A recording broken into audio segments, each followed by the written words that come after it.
Hello everyone, कैसे हैं आप लोग। आगे बढ़ाते हैं अपनी कॉन्स्टिट्यूशन सीरीज को। So we are covering Indian polity through Laxmikanth sixth edition. हमने चैप्टर स्टार्ट किया था, chapter number 3 salient features of Indian constitution, जिसमें हमने पार्ट 1 कवर कर लिया था। Actually we have divided this chapter into two parts, part 1 and part 2। आज हम पार्ट 2 आगे बढ़ाएंगे और अपने लेक्चर की शुरुआत हम करेंगे एक और salient features of Indian constitution से। और ये सेलिएंट फीचर्स हैं that Indian constitution, it is compose of integrated and independent judiciary.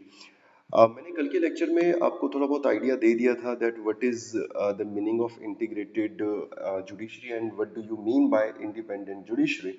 Right, थोड़ा सा आप अगर पीछे जाएंगे तो आपको एक आइडिया लग जाएगा, जहां पर मैंने आपको दोनों के बीच में डिफरेंस बताया था। When we talk about integrated judiciary, तो इंटीग्रेटेड जुडिशरी कुछ इस तरीके से काम करता है that at the top of the pyramid you have Supreme Court, and then you have number of high courts, and then at the bottom of the pyramid you have lower courts. ठीक है। सो इस तरीके से आपकी जो judiciary है वो integrated है, एक दूसरे से लिंक है। लेकिन जब हम इंडिपेंडेंट जुडिशरी की बात करते हैं तो इंडिपेंडेंट जुडिशरी बात करते हैं three organs of the government की, और इन थ्री ऑर्गन्स में जो रिलेशनशिप है उसकी, जैसे पहली जो ऑर्गन है that is legislature, then you have executive and then you have judiciary. Your legislature and executive are interdependent, whereas your judiciary is independent. तो इस सेंस में हम जुडिशरी को इंडिपेंडेंट कह रहे हैं। राइट, आगे बढ़ते हैं। अगर हम बात करें सुप्रीम कोर्ट की, तो सुप्रीम कोर्ट क्या है? Supreme court is a federal court, very important. Apart from that, Supreme Court is also considered as the guarantor of the fundamental rights. UPSC में क्वेश्चन पूछा जा चुका है। It is also known as the guardian of the Constitution. And in 2016 or 17, there was one question that which of the following is considered as the custodian of the Indian Constitution, and the answer is again Supreme Court. तो supreme court आपका guarantor of fundamental rights भी है, supreme court आपका guardian of the constitution भी है, और supreme court आपका custodian of the constitution भी कंसीडर किया जाता है। ताकि सुप्रीम कोर्ट अपने काम को इंडिपेंडेंटली कर सके, अच्छे से कर सके, there are certain provisions mentioned in the constitution. जैसे सुप्रीम कोर्ट के जो जजेस होते हैं उनका जो टेन्योर होता है वो सिक्योर्ड होता है, ताकि बिना किसी प्रेशर के वो काम कर सके, उनके सर्विस कंडीशन फिक्स होती हैं।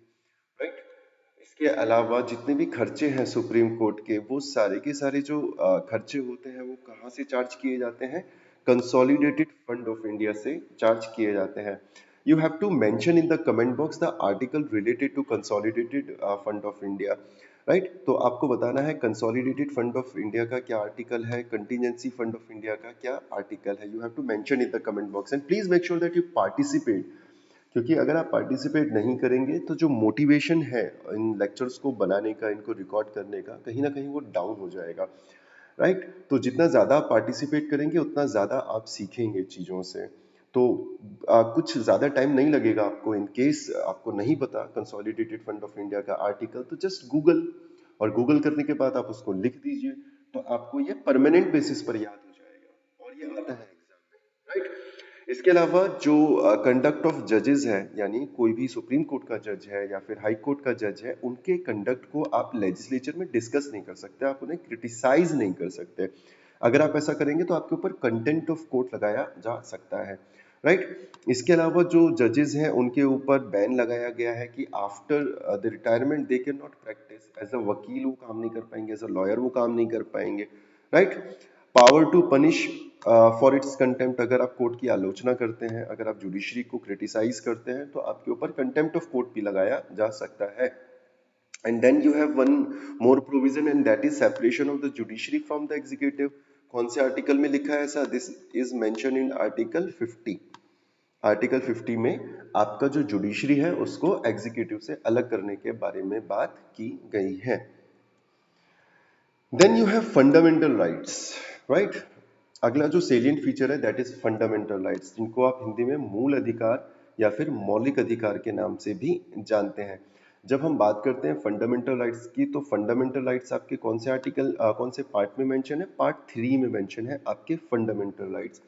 और जब हम बात करेंगे आर्टिकल्स की, तो fundamental rights start from article 12 till article 35। 12 से लेकर 35 तक के जो आपके कॉन्स्टिट्यूशन आर्टिकल हैं, ये जो आर्टिकल हैं, these are related to fundamental rights. ठीक, अगर हम इंडियन कॉन्स्टिट्यूशन की बात करें, तो बेसिकली इंडियन कॉन्स्टिट्यूशन में 6 तरह के फंडामेंटल राइट्स हैं, right? 6 fundamental rights, and these are rights given to all the citizens. अगर हम पहले राइट की बात करें, तो राइट टू इक्वालिटी, जो आर्टिकल 14 से स्टार्ट होता है और आर्टिकल 18 तक जाता है।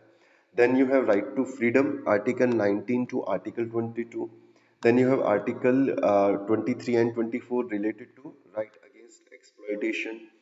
Then you have right to freedom of religion, Article 25 to Article 28. Then you have cultural and educational rights, Article 29 and Article 30. These are also known as minority rights. ठीक है, minority के अधिकार आपके आर्टिकल 29 और article 30 में दिए गए हैं। ठीक है, सो थोड़ा सा लिखने में प्रॉब्लम आ रहा है, because I am using the not using the pen, right? So very soon I will get my pen tab, और फिर मेरे लिए काफ़ी आसान हो जाएगा चीज़ों को लिखना, चीज़ों को ड्रॉ करना। अभी थोड़ा सा स्ट्रगल है, सो बियर विद मी। ठीक, तो आर्टिकल 29-30 आपके कल्चरल एंड एजुकेशनल राइट्स हैं, और ये माइनॉरिटीज के राइट्स भी इनको कहा जाता है। Then you have the most important fundamental right, and that is article 22। So article 22 जो है, it is also known as the heart and soul of the constitution, right? संविधान की आत्मा भी इसको कहा जाता है। किसने बोला था? बी आर अम्बेडकर ने बोला था। क्या लिखा है इसमें? कि इनकेस अगर आपके फंडामेंटल राइट का वॉल्यूशन होता है, तो you have the constitutional right to move directly to the Supreme court. तो आप क्या करेंगे? आप डायरेक्टली सुप्रीम कोर्ट में जा सकते हैं बाय यूजिंग योर आर्टिकल 32। ठीक है, जब हम फंडामेंटल राइट्स को डिस्कस करेंगे, तब मैं आपको इसका डिटेल कवर करवाऊंगा। फिलहाल तो आप इतना समझें इसमें, राइट? फंडामेंटल राइट्स की जब हम बात करते हैं, तो as I told you earlier that fundamental rights are meant to protect your political democracy, right? Not only protect your political democracy, but also to promote the idea of political democracy. Fundamental right का जो connection है, ये किससे है? ये आपके political democracy से इसका कनेक्शन है, राइट? इसके अलावा फंडामेंटल राइट्स जो हैं, ये लिमिट्स लगाते हैं किसके ऊपर? एग्जीक्यूटिव के ऊपर, यानी गवर्नमेंट के ऊपर, कि वो अपनी विम्स एंड फैंटेसीज पर कोई भी ऐसे कानून ना इम्प्लीमेंट करे, कोई भी ऐसे प्रोग्राम ना बनाए जो आपके फंडामेंटल राइट्स को कम करते हो, कमजोर करते हो। तो फंडामेंटल राइट्स क्या करता है? फंडामेंटल राइट्स नागरिकों को अधिकार देता है, किसके खिलाफ? राज्य के खिलाफ, यानी स्टेट के खिलाफ, कि राज्य जो है नागरिकों के साथ कोई भी गलत व्यवहार ना करे। और अगर वो नागरिकों के साथ कोई भी गलत व्यवहार करता है, तो फिर नागरिकों के पास ये अधिकार है that that they can use article 32 and they can directly go to supreme court. ठीक है, तो fundamental right are basically are certain limitations on the state, state के ऊपर लिमिटेशन ये होता है। ठीक है, very important point that fundamental rights are justiciable in nature. इसका क्या मतलब हुआ? इसका मतलब ये हुआ कि अगर आपके फंडामेंटल राइट्स का वॉल्यूशन होता है, then you can move to supreme court और हाई कोर्ट। आप जस्टिस के लिए प्ली कर सकते हैं, आप अधिकार मांग सकते हैं, आप न्याय मांग सकते हैं। इसका मतलब fundamental rights are justiciable in nature. These are enforceable by the courts. Fundamental rights को कौन एनफोर्स करेगा? कोर्ट एनफोर्स करेगा। अभी हमने देखा that the guarantor of the fundamental rights किसे कहा जाता है? सुप्रीम कोर्ट को कहा जाता है। कस्टोडियन ऑफ द कॉन्स्टिट्यूशन किसे कहा जाता है? अगेन सुप्रीम कोर्ट को कहा जाता है। Guardian of the constitution, again supreme court. तो this is the responsibility of the judiciary to enforce the fundamental rights. Very important point. तो जब आप सुप्रीम कोर्ट मूव करेंगे, सपोज आपके फंडामेंटल राइट्स का वॉल्यूशन होता है, and then you think that you should your fundamental rights should be protected by the court, that you will use the article 22, article 32, and article 32 use करके आप कहाँ जाएंगे? Supreme court जाएंगे। जब आप सुप्रीम कोर्ट जाएंगे, तो सुप्रीम कोर्ट आपके फंडामेंटल राइट्स को प्रोटेक्ट करेगा। अब जिन टूल्स से वो आपके फंडामेंटल राइट्स को प्रोटेक्ट करेगा, उनको कहा जाता है रिट्स। ठीक है, तो भाई अब सुप्रीम कोर्ट के पास भी तो कुछ होना चाहिए, so that supreme court can protect your fundamental right. तो उनके पास जो टूल होता है उनको कहा जाता है रिट्स। और 5 तरह की आपकी टोटल रिट होती हैं जिनको इशू करता है सुप्रीम कोर्ट। ठीक।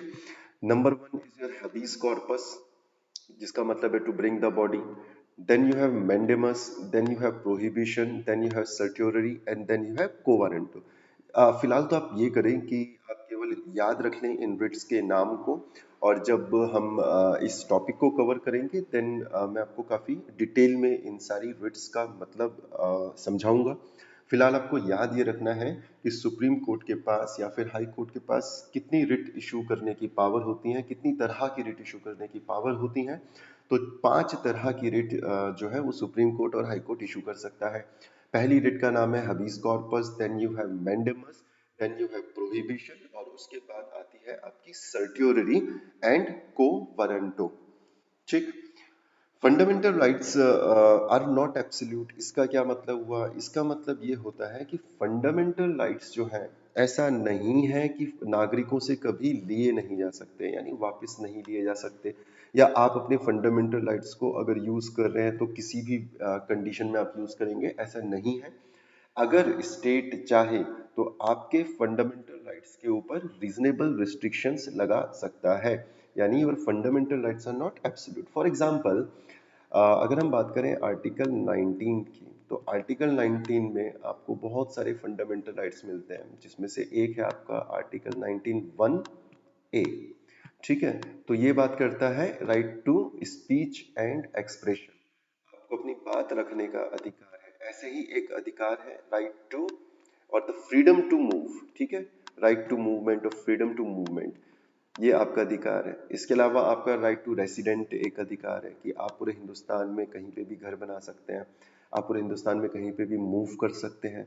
तो these are your fundamental rights. लेकिन अगर हम बात करें आज की, जब मैं ये लेक्चर रिकॉर्ड कर रहा हूँ, तो आपके इन फंडामेंटल राइट्स को आपसे लिया जा सकता है। ठीक है। क्यों लिया जा सकता है, कैसे लिया जा सकता है? फॉर एग्जाम्पल, अभी कोरोना टाइम चल रहा है, कोविड 19 टाइम चल रहा है, और कोविड 19 के जो ये पेंडेमिक जो फैला है, राइट, इसको रोकने के लिए गवर्नमेंट क्या कर सकती है? आपके फंडामेंटल राइट्स को सस्पेंड कर सकती है। इसका मतलब आर्टिकल 19 को आपसे कुछ वक्त के लिए लिया जा सकता है। जब आपका लॉकडाउन लगता है तो you do not have the right to movement, you do not have the right to resident. ठीक है, समझ रहे हैं आप? तो आपके फंडामेंटल राइट्स एब्सोल्यूट नहीं है, और उनके ऊपर रिस्ट्रिक्शंस लगाई जा सकती हैं, रीजनेबल रिस्ट्रिक्शंस लगाई जा सकती हैं।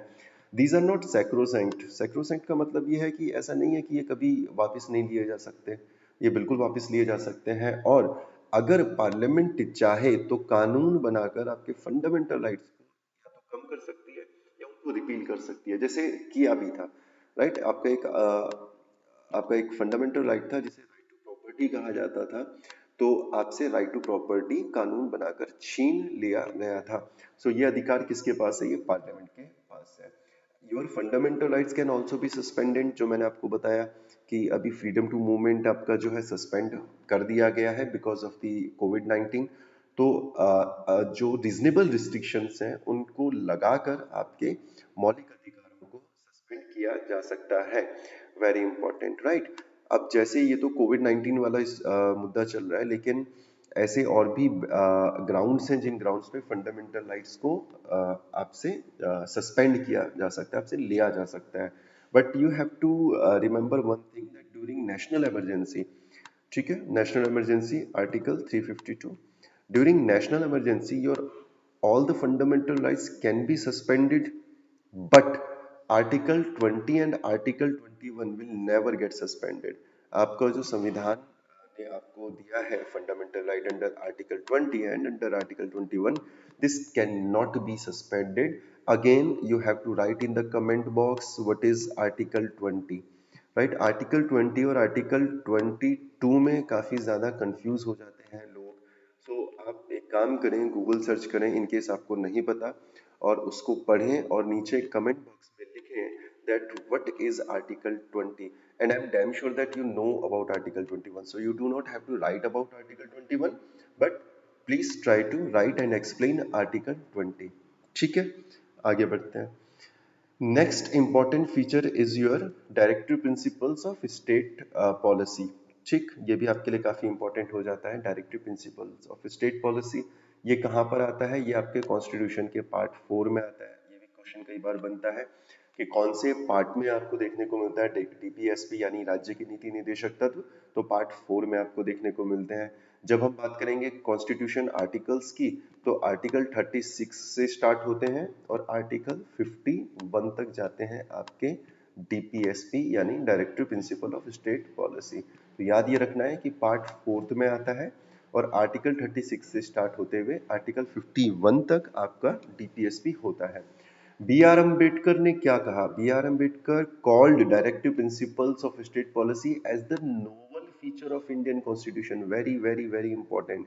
पीसीएस तरह के जो एग्जाम होते हैं वहां पे आपसे डायरेक्टली क्वेश्चन आ जाता है कि which among of the following are known as the novel feature of the Indian Constitution? So option में देगा वो directive principle of state policy, fundamental duties, fundamental rights, right. तो आपको ये याद रखना है that B R Ambedkar called directive principles of state policy as the novel feature of Indian constitution. इसके अलावा जो आपके directive principles of state policies हैं उनको 3 पार्ट में डिवाइड किया गया है। बट आपको ये याद रखना है कि ये जो डिवीजन है it is not mentioned in the constitution. इस तरह की कोई डिवीजन आपको कॉन्स्टिट्यूशन में देखने को नहीं मिलती, लेकिन जो कॉन्स्टिट्यूशनल एक्सपर्ट्स हैं, राइट, जो कॉन्स्टिट्यूशनल जो विशेषज्ञ हैं, उन्होंने आपकी directive principle of state policy को 3 पार्ट में डिवाइड किया है। Number 1 is your socialistic principles, then you have Gandhian principles and then you have liberal intellectual principles। तो आर्टिकल 36 से लेकर आर्टिकल 51 तक के जो प्रिंसिपल्स हैं या जो directive principles of state policy हैं, these principles have been divided into 3 categories, but this category is not mentioned in the constitution. This category is designed by or framed by constitutional experts for the sake of better understanding of Indian constitution or for the sake of better understanding of directive principles of state policy। कौन कौन सी category है फिर से पढ़ते हैं, आप मेरे साथ रिपीट करिए। Number 1 socialistic, number 2 Gandhian, number 3 liberal intellectual. ठीक। When we talk about directive principles of state policy, तो directive principle of state policy किस चीज को प्रमोट करने के लिए, जैसे अभी हमने पढ़ा था कि फंडामेंटल राइट्स की जब हम बात करेंगे तो fundamental rights are meant to promote political democracy, right, याद है? अभी अभी किया था हमने that fundamental rights are meant to promote political democracy, whereas when we talk about directive principles of state policy, these are meant to promote social and economic democracy। Directive principle of state policy आपकी social और economic democracy को promote करने के बारे में बात करेगा। And what is the objective of directive principles of state policy? The objective is to create, to establish a welfare state। Very important, the objective of directive principles of state policy is to establish, is to create a welfare state। एक कल्याणकारी राज्य की स्थापना करना उद्देश्य है राज्य की नीति निदेशक तत्वों का, राइट। लेकिन जिस तरीके से आपके फंडामेंटल राइट्स आर जस्टिसिएबल, उसी तरीके से आपकी directive principle of state policies are not justiciable. It means कि अगर state directive principle of state policy को इम्प्लीमेंट नहीं कर पाया, उसको लागू नहीं कर पाया, तो नागरिकों को ये अधिकार नहीं होगा कि वो स्टेट के खिलाफ केस कर सके, स्टेट के खिलाफ कोर्ट में जा सके। तो आर्टिकल 32 जो हमने पढ़ा था, right to constitutional remedies, it is exclusively meant for your fundamental rights, right. अगर आपके फंडामेंटल राइट्स का वॉल्यूशन होगा then only you can move to supreme court. But अगर आपके directive principle of state policy का वॉल्यूशन होता है, for example article 40 का वॉल्यूशन होता है which talks about organization of village panchayat, article 44 जो है वो इंप्लीमेंट अगर नहीं होता, जो यूनिफॉर्म सिविल कोड के बारे में बात करता है, तो आप कोर्ट में नहीं जा सकते हैं। क्यों? क्योंकि these are non justiciable in nature. ठीक, fundamental rights are justiciable in nature and directive principles of state policies are not justiciable in nature. It means these are not enforceable by the court, court इसको enforce नहीं कर सकता। ठीक है, ठीक, आगे बढ़ते हैं। So, how you define directive principle of state policy? तो directive principles are fundamental in the governance of the country. इसका क्या मतलब हुआ? देखो, गवर्नमेंट जो है वो क्या करेगी? वो पॉलिसीज बनाएगी, वो राइट वो प्रोग्राम्स बनाएगी, राइट लेजिस्लेचर क्या करेगा? वो एक्ट बनाएगा, कानून बनाएगा, रूल्स एंड रेगुलेशन बनाएगा।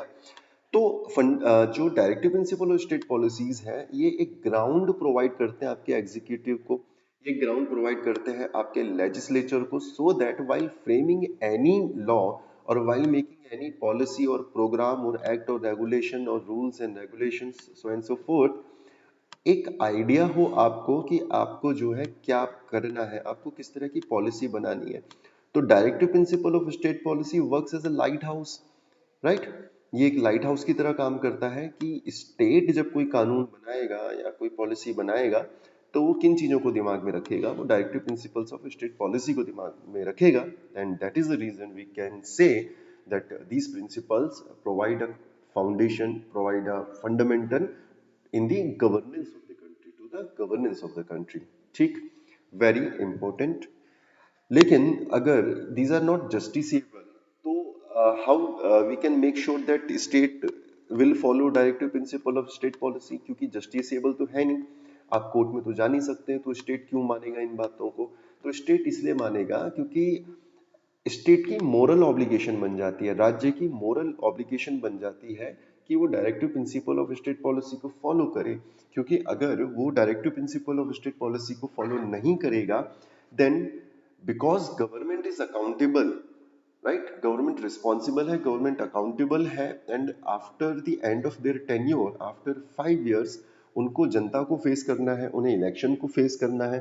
तो जनता क्या करती है? Directive principles of state policy को एक पैरामीटर के तौर पर यूज करती है और ये देखती है कि किस तरीके से गवर्नमेंट ने अपनी रिस्पॉन्सिबिलिटीज को फुलफिल किया है, राइट। और अगर जनता को लगता है कि गवर्नमेंट ने डायरेक्टिव प्रिंसिपल्स को फॉलो किया है, उन्हें इम्प्लीमेंट किया है, तो जनता उन्हें दोबारा से चुनती है। लेकिन अगर जनता को लगता है कि स्टेट और the government is has failed to perform as per the directive principles of state policy or as per their expectation, then they do not choose that particular government again।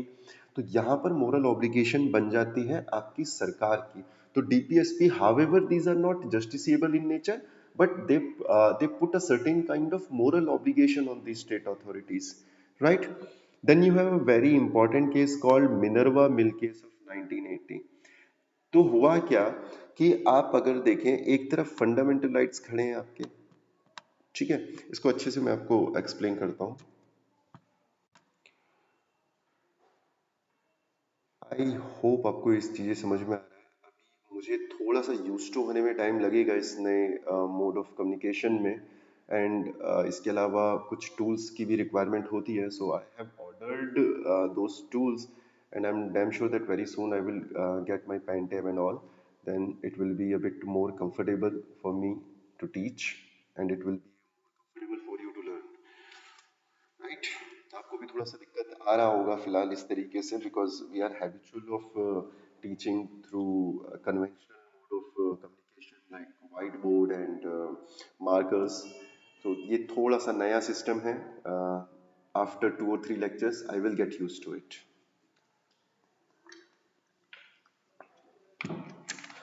ठीक है, तो मैं क्या समझाना चाह रहा था आपको? देखो, एक तरफ आपके फंडामेंटल राइट्स हैं, ठीक, एक तरफ आपके फंडामेंटल राइट्स हैं, और दूसरी तरफ आपके directive principle of state policy है, डीपीएसपीज हैं आपकी, ठीक है। तो डीपीएसपी क्या बोलती है? डीपीएसपी बोलती है कि सरकार क्या करेगी? सरकार जो है, for example welfare state establish करना है आपको, कल्याणकारी राज्य बनाना है, that is the objective of DPSP, ठीक। तो इसके लिए आपको क्या करना पड़ेगा?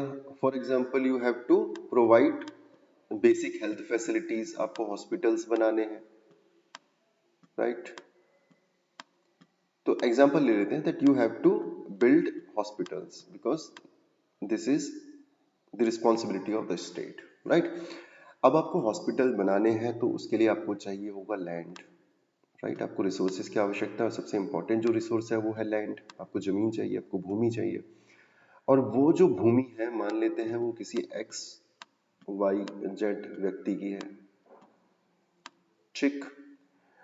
अब राज्य क्या चाहता है, स्टेट क्या चाहता है, वो ये चाहता है कि वो अपनी ड्यूटी परफॉर्म करे, यानी अपने डीपीएसपी को परफॉर्म करे। और अगर उसे अपना डीपीएसपी परफॉर्म करना है तो उसको क्या करना पड़ेगा, उसको इस लैंड को एक्वायर करना पड़ेगा, एक्विजिशन ऑफ लैंड करना पड़ेगा। समझ में आ रहा है? आपको लैंड चाहिए और उस लैंड पे आप हॉस्पिटल बनाओगे। तो जब आप ये एक्वायर करोगे, इस लैंड को जब आप एक्वायर करोगे, तो व्हाट आर यू डूइंग, आप किसी के फंडामेंटल राइट को भी तो वायलेट कर रहे हो, because right to property earlier was a fundamental right. तो ये जो व्यक्ति है जिसका नाम एक्स वाई जेड है, इसका जो राइट टू प्रॉपर्टी है वो वायलेट हो रहा है। और अगर ये वायलेट नहीं होगा तो स्टेट हॉस्पिटल नहीं बना पाएगा, अपने directive principles of state policy को फॉलो नहीं कर पाएगा।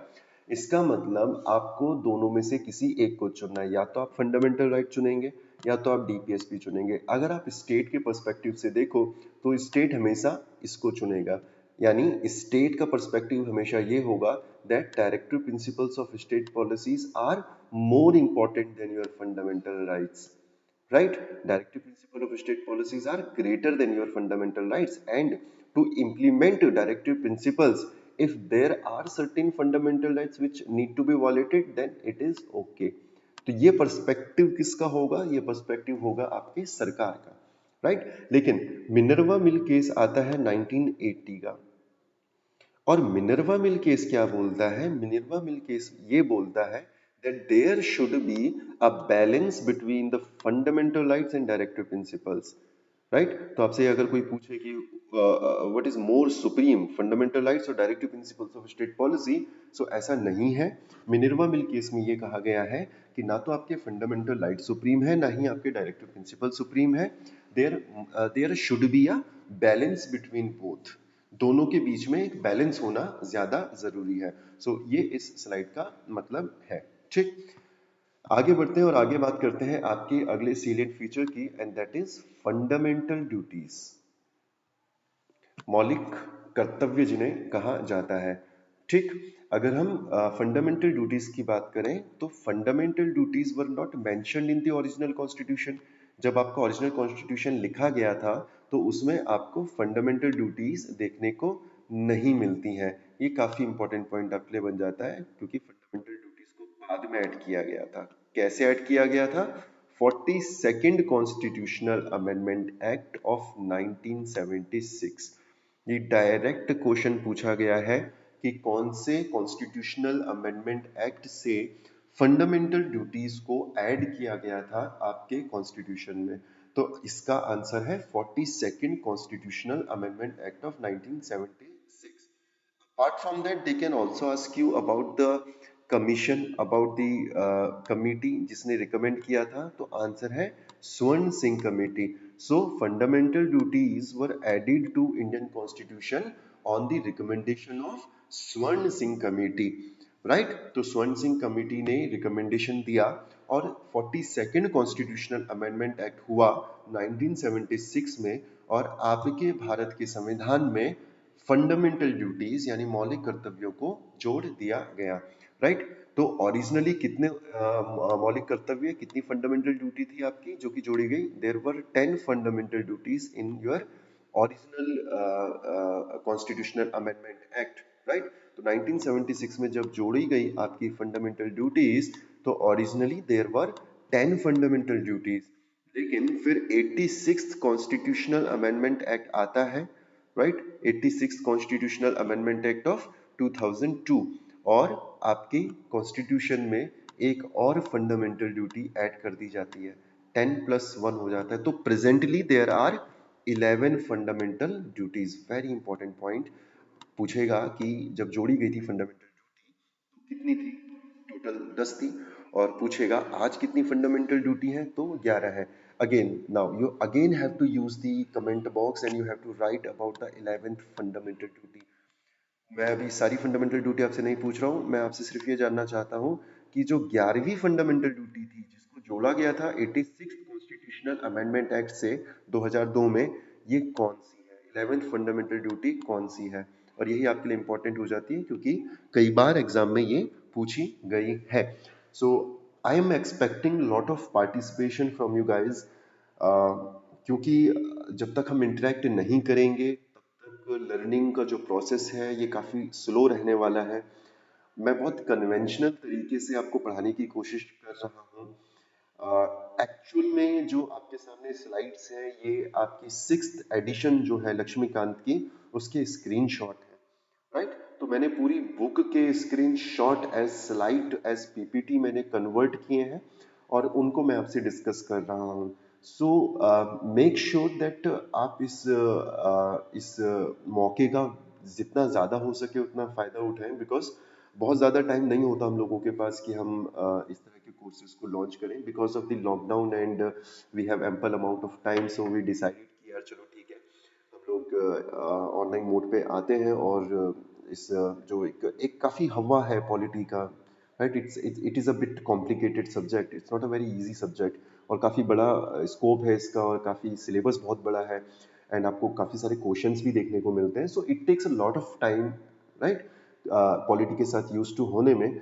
तो ऐसा नहीं हो सकता कि आपने मोबाइल लिया और ईयरफोन लगा रखा है और आप बिस्तर में लेटे हुए हैं और तब आप ये लेक्चर सुन रहे हैं। आपको अपने हाथ पैर जरूर चलाने होंगे, राइट। आपको नोट्स बनाने होंगे। अगर आप नोट्स की बात करें तो मैंने आपको पहले भी बताया है कि आपको करना क्या है, आपको अपनी सिक्स्थ एडिशन लेनी है और उसको हाईलाइट करना है, राइट। और अगर आपको फाइनेंशियल इशू है, आप नहीं लेना चाहते इतनी महंगी किताब, तो आप यहाँ से नोट्स बना सकते हैं क्योंकि ये भी स्क्रीनशॉट है, ठीक है। तो आप जितना ज़्यादा हाथ चलाएंगे उतना ज़्यादा आपको याद रहेगा। इसके अलावा जितना ज़्यादा पार्टिसिपेट करेंगे उतना एक अच्छा एक माहौल क्रिएट होगा पढ़ने का, पढ़ाने का, एंड फिर शायद एक्स्ट्रा एफर्ट लगाकर मैं और बेहतर तरीके से आप तक क्वालिटी पहुंचा पाऊँ, राइट। चलो आगे बढ़ते हैं और फंडामेंटल ड्यूटी के बारे में बात करते हैं। तो मैंने जस्ट अभी आपको बताया दैट फंडामेंटल ड्यूटी आपके पार्ट फोर्थ ए में आती है। आर्टिकल की बात करेंगे तो आर्टिकल 51 ए में आता है। This is very important, this A represent constitutional amendment, ठीक है। तो फंडामेंटल ड्यूटी जो है वो आर्टिकल 51 का पार्ट नहीं है, ये एक सेपरेट आर्टिकल है। 51 ए अपने आप में एक सेपरेट आर्टिकल है जो कि फंडामेंटल ड्यूटी को रिप्रेजेंट करता है। क्योंकि अगर हम बात करें आर्टिकल 36 से लेकर 51 तक जो मैंने अभी आपको बताया, तो आर्टिकल 36 से लेकर 51 तक क्या है, आपके directive principles of state policy है, ठीक। और 51 ए क्या है, ये आपका फंडामेंटल ड्यूटी है। So directive principles are different and fundamental duties are different, ठीक। जस्ट आई टोल्ड यू कि भैया आपकी जो 11th फंडामेंटल ड्यूटी है वो कॉन्स्टिट्यूशनल अमेंडमेंट एक्ट से जुड़ी गई थी। कौन से कॉन्स्टिट्यूशनल अमेंडमेंट एक्ट से? 36 कॉन्स्टिट्यूशनल अमेंडमेंट एक्ट ऑफ 2002 से जुड़ी गई थी। ये बहुत इंपॉर्टेंट अमेंडमेंट है आपके लिए बेसिकली, ठीक। तो आप नीचे जरूर लिखिएगा कमेंट बॉक्स में कि ये किस चीज से रिलेटेड है। तो मोटा मोटी क्या लिखा है फंडामेंटल ड्यूटीज में? भाई लिखा है कि आप अपने संविधान, अपने कॉन्स्टिट्यूशन की रिस्पेक्ट करेंगे। You will also respect your national flag. It will be the duty of the citizen to respect the constitution, national flag, national anthem की आप रिस्पेक्ट करेंगे, ठीक। आप देश की सोवरेनिटी को प्रोटेक्ट करेंगे, यूनिटी को प्रोटेक्ट करेंगे और अखंडता यानी इंटीग्रिटी को प्रोटेक्ट करेंगे, वेरी इंपॉर्टेंट, ठीक। You will also promote the spirit of common brotherhood, भाईचारे को आप प्रमोट करेंगे, राइट, वेरी इंपॉर्टेंट। अच्छा, सबसे इंपॉर्टेंट पॉइंट जो है वो ये, दीज ड्यूटीज आर यानी fundamental duties are non justiciable in nature. इसका मतलब इन केस अगर आप अपनी फंडामेंटल ड्यूटीज को फुलफिल करने में सक्सेसफुल नहीं होते हैं, then you can not be drag in to the court. आपको कोर्ट में ड्रैग नहीं किया जा सकता because these are non justiciable in nature. तो यार देखो हुआ क्या, फंडामेंटल राइट्स की बात करें तो फंडामेंटल राइट्स क्या है आपके, जस्टिसेबल इन नेचर। डीपीएसपी की बात करें तो डीपीएसपी क्या है आपके, non justiciable in nature. Fundamental duty की बात करें तो फंडामेंटल ड्यूटीज क्या है आपकी, these are also non justiciable. तो यहां पर जस्टिसेबल क्या है आपका, सिर्फ फंडामेंटल राइट जस्टिसेबल है, ठीक है।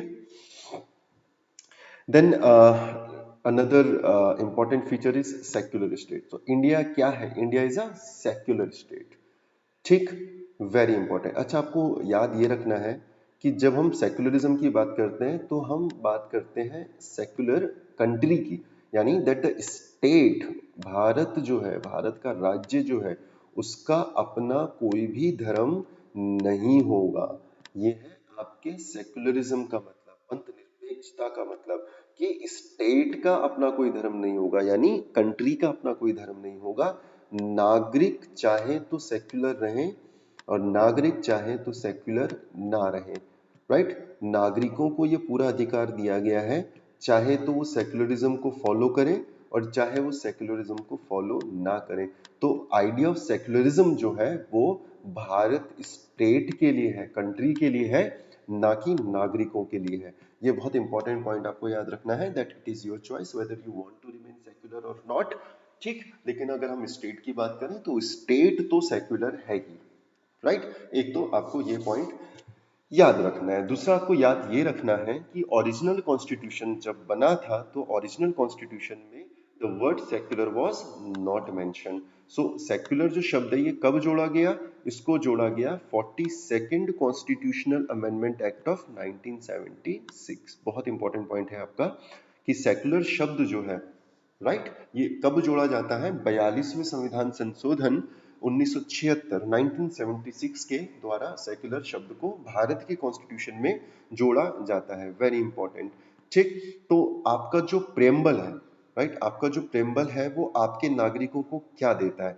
आपके नागरिकों को देता है लिबर्टी ऑफ बिलीफ, आपके नागरिकों को देता है फेथ एंड वर्शिप। यार देखो इसका क्या मतलब हुआ? अगर कोई ये कहे कि भैया 1976 के बाद ही हम सेक्युलर थे तो वो बिल्कुल गलत बात है, राइट। शब्द को जरूर जोड़ा गया था 1976 में, सेक्युलर शब्द को जरूर जोड़ा गया था, but before 1976 we were a secular country. However, we have not used the word secular, लेकिन still हमारे जो प्रावधान थे, हमारे देश का जो कॉन्स्टिट्यूशन है, that was secular in nature। ठीक, अगर आप प्रेम्बल उठा के देखो तो प्रेम्बल क्या बोलता है? That you will have the liberty of belief, आप जो चाहे वो मान सकते हैं, जिसमें चाहे विश्वास रख सकते हैं, राइट, आप जिसकी चाहे उसकी पूजा कर सकते हैं। तो यही तो है आइडिया ऑफ सेक्युलरिज्म। इसके अलावा अगर आप देखो तो आर्टिकल 14 जो राइट टू इक्वालिटी के बारे में बात करता है कि भैया आप किसी भी धर्म से क्यों ना हो आपको बराबर ट्रीट किया जाएगा, तो यही तो है सेक्युलरिज्म। आर्टिकल 15 की बात करें, that state shall not discriminate against any citizen. Article 16 की बात करें, पब्लिक एम्प्लॉयमेंट में स्टेट किसी तरह का डिस्क्रिमिनेशन नहीं करेगा, राइट। उसके बाद आर्टिकल 25 आपको फ्रीडम ऑफ कॉन्शियंस देता है, फ्रीडम ऑफ रिलीजन देता है, राइट। You have the right to freely profess, practice and propagate any religion, right. Article 26 आपको आपके रिलीजियस अफेयर्स को मैनेज करने की का राइट देता है। आर्टिकल 27 कहता है कि आपको फोर्स नहीं किया जा सकता किसी भी धर्म को प्रमोट करने के लिए टैक्सेस पे करने से, राइट। इसके अलावा किसी भी तरह का रिलीजियस इंस्ट्रक्शन जो है वो नहीं दिया जाएगा उन एजुकेशन इंस्टीट्यूशंस में which the institution which are funded by the state. कहाँ पर लिखा है? आर्टिकल 28 में लिखा है। ठीक, आर्टिकल 29 में आपको ये अधिकार दिया गया है that you can conserve your language, you can conserve your script, you can conserve your culture. Article 30 में दिया गया है that you have the right to establish and administer educational institution. Minority rights के बारे में बात कर रहा है। देन यूनिफॉर्म सिविल कोड बात करता है आपके आर्टिकल 44 में लिखा है कि भैया जितने भी आपके नागरिक हैं वो सब यूनिफॉर्म सिविल कोड इंप्लीमेंट करेंगे। तो आप ये देखो ये है क्या, ये सारे के सारे जो प्रोविजंस हैं वो यही तो दिखा रहे हैं कि इंडियन कॉन्स्टिट्यूशन और India is secular in nature. उसके लिए 1976 में जो अमेंडमेंट किया गया उसके बाद एक्सक्लूसिवली जरूर हमने प्रेम्बल में लिखा सेक्युलर शब्द को, लेकिन उससे पहले भी हम इंट्रिंसिकली हम लोग एक सेक्युलर कंट्री हैं। ठीक, अब दो तरह के सेक्युलरिज्म की परिभाषाएं आ जाती हैं, दो तरह के कॉन्सेप्ट आ जाते हैं।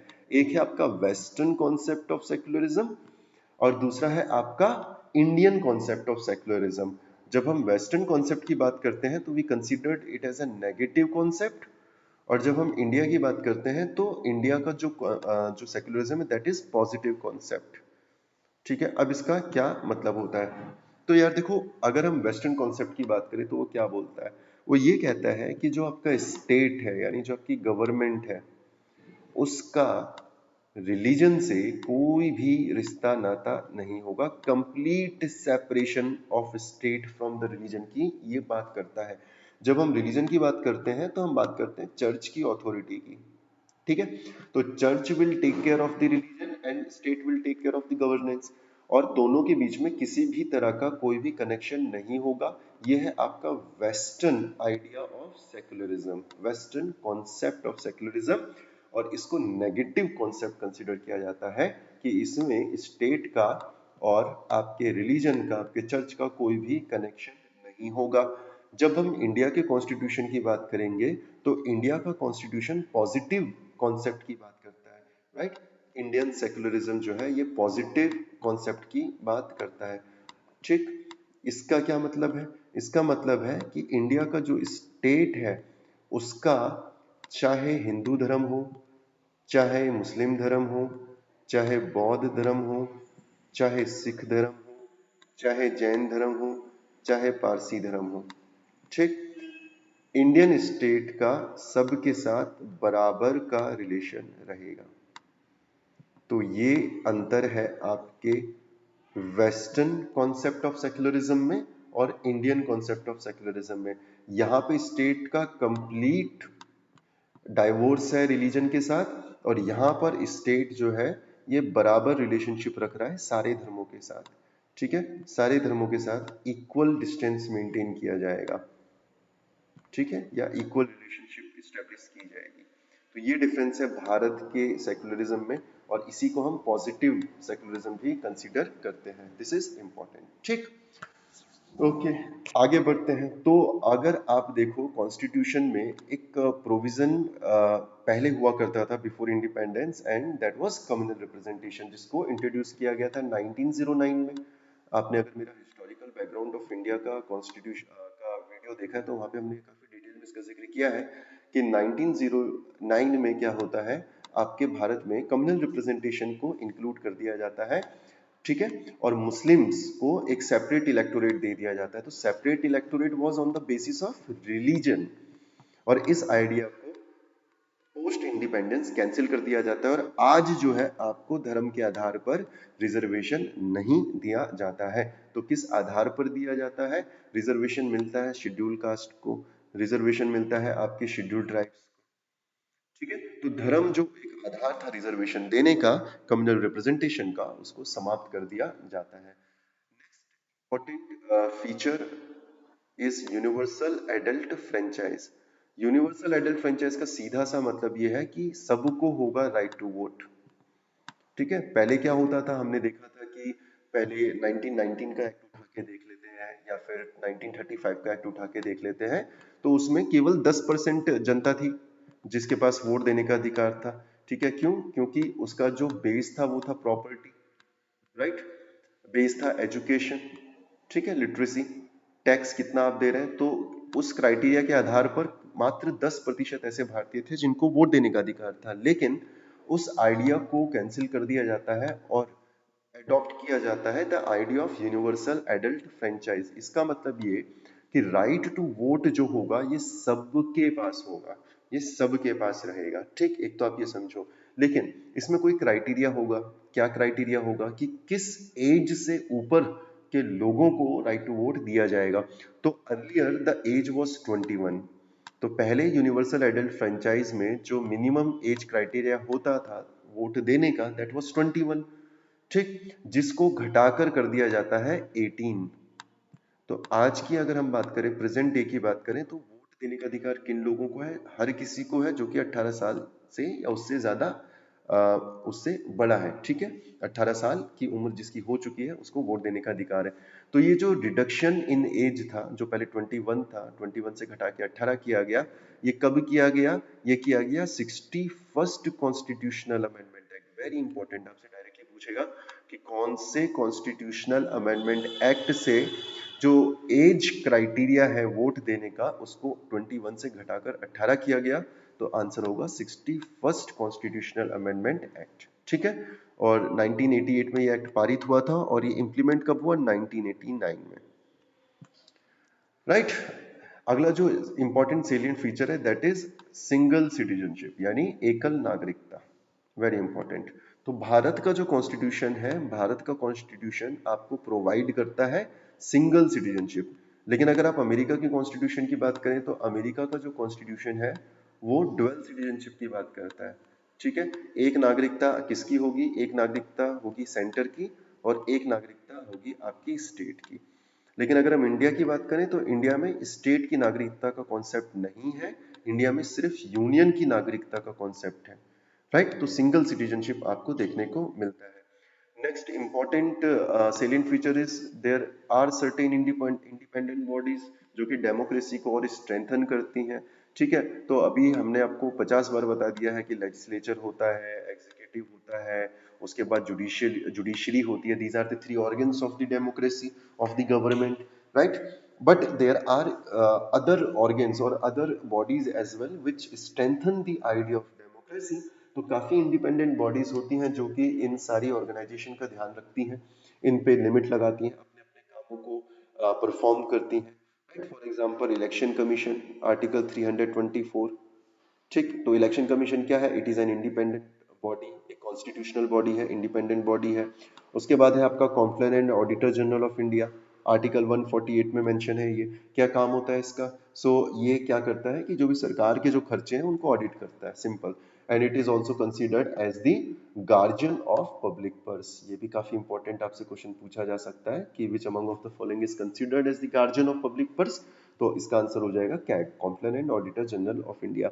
Then you have union public service commission, very important, UPSC, right.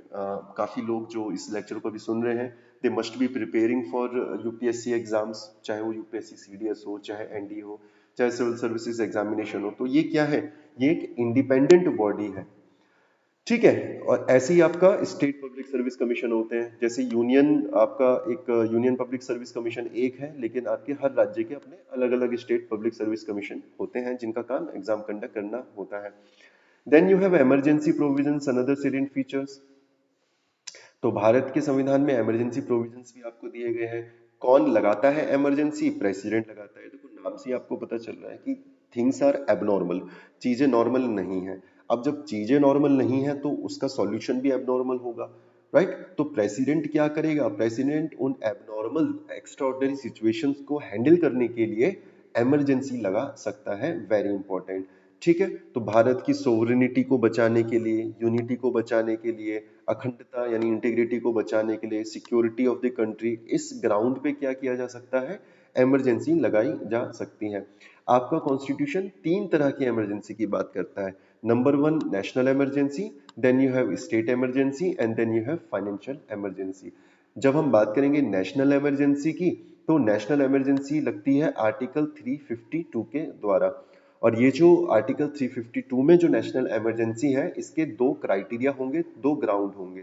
ठीक है, पहला ग्राउंड है वॉर और एक्सटर्नल एग्रेशन। भाई अगर चाइना ने भारत पर अटैक कर दिया, राइट, या पाकिस्तान ने भारत पर अटैक कर दिया, तो उस कंडीशन में 352 लगाया जा सकता है। एक तो ये मान लेते हैं कि अटैक नहीं किया, एक तरफ चाइना की आर्मी खड़ी है और दूसरी तरफ इंडिया की आर्मी खड़ी है, तो यहाँ पर वॉर तो नहीं हुआ है लेकिन एक्सटर्नल एग्रेशन है, that at any moment there can be a situation of war. तो उस कंडीशन में भी इमरजेंसी लगाया जा सकता है। और तीसरी कंडीशन है आर्म्ड रेबेलियन, अगर सशस्त्र विद्रोह भारत के अंदर अगर हो जाता है तो उस केस में भी इमरजेंसी लगाई जा सकती है। President can impose article 352। Emergency जब चैप्टर आएगा तो मैं आपको बहुत डिटेल में इस चैप्टर के बारे में बताऊंगा, इन प्रोविजंस के बारे में बताऊंगा, फिलहाल तो आप इतना समझें। उसके बाद है state emergency, it is also known as president rule, right. तो इसके दो आधार होते हैं।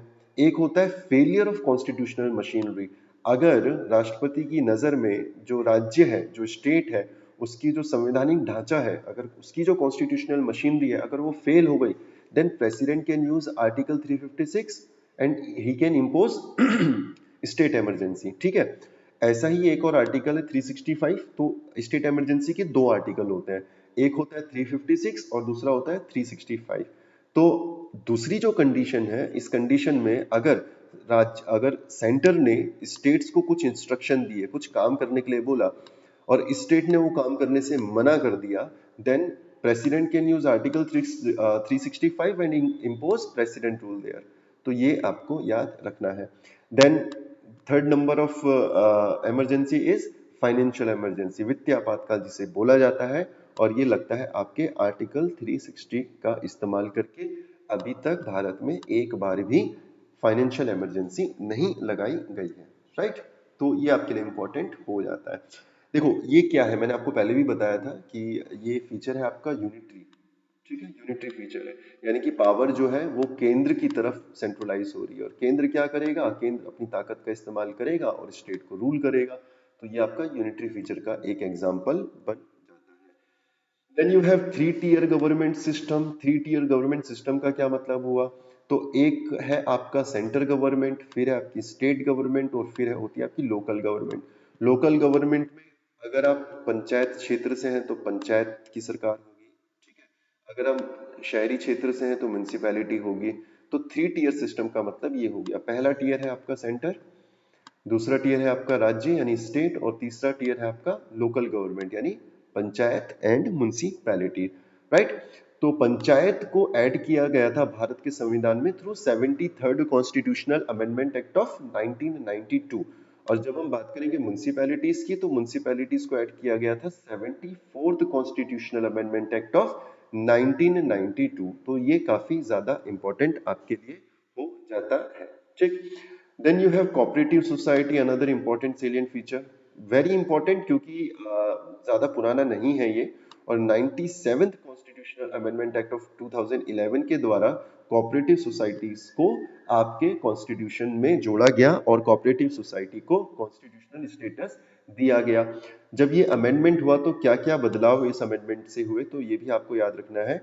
एक तो आपको ये याद रखना है कि right to form cooperative society क्या बन गया, आपका फंडामेंटल राइट बन गया, जो कि आर्टिकल 19 में दिया गया है। Very very very important, that right to form cooperative society is your fundamental right. और ये कब बना, ये 97th constitutional amendment act of 2011 के द्वारा आपका एक मौलिक अधिकार बना। इसके अलावा directive principle of state policy में भी इसको ऐड कर दिया गया, that state shall promote the cooperative society, the formation of cooperative society will be promoted by the state। और ये कहां पर लिखा है, ये आर्टिकल 43B में लिखा है। ठीक। इसके अलावा एक नया पार्ट जोड़ दिया गया, part 9th B in the constitution, और कुछ आर्टिकल्स इसमें ऐड किए गए, article 243ZH to article 243ZT। So these are the constitutional amendments, 97th constitutional amendment, जिस अमेंडमेंट के थ्रू ये सारे बदलाव आपको कॉन्स्टिट्यूशन में देखने को मिलते हैं। Right. So I guess this is it, and as far as criticism of the constitution is concerned, there is not much to discuss about the criticism of the Indian constitution। आप चाहे तो इसको पढ़ सकते हैं, इजी टू अंडरस्टैंड है, कुछ ज्यादा कॉन्सेप्ट इसमें नहीं लगता। जैसे borrowed constitution पहला criticism है। then you have there are certain constitutional experts who say that Indian constitution is a carbon copy of the 1935 act। ठीक है, it is considered as an un-Indian or anti-Indian constitution। तो आप इसको pause करें, जो जो slides में चला रहा हूँ, एक बार आप उसे पढ़ेंगे तो उसे पढ़ने में कोई समस्या नहीं आएगी, कोई प्रॉब्लम नहीं आएगी।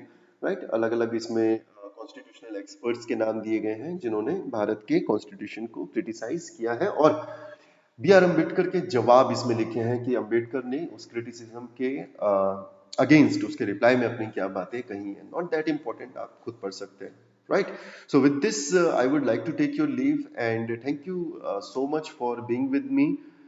आई होप आपको पॉलिटी थोड़ा सा आसान लग रहा है, and I really believe that you will complete this course and I will complete this course, that is more important. आप अपनी लक्ष्मीकांत जरूर जरूर जरूर कवर कर लीजिए, in case you are targeting CDS exam, और you are targeting UPSC exam, और any other PCS exam, because polity is a very important topic, and without polity you can not imagine कि आप इस exam को crack कर पाएंगे। Right. So thank you so much, and take care of yourself, take care of your family. God bless you. Thank you.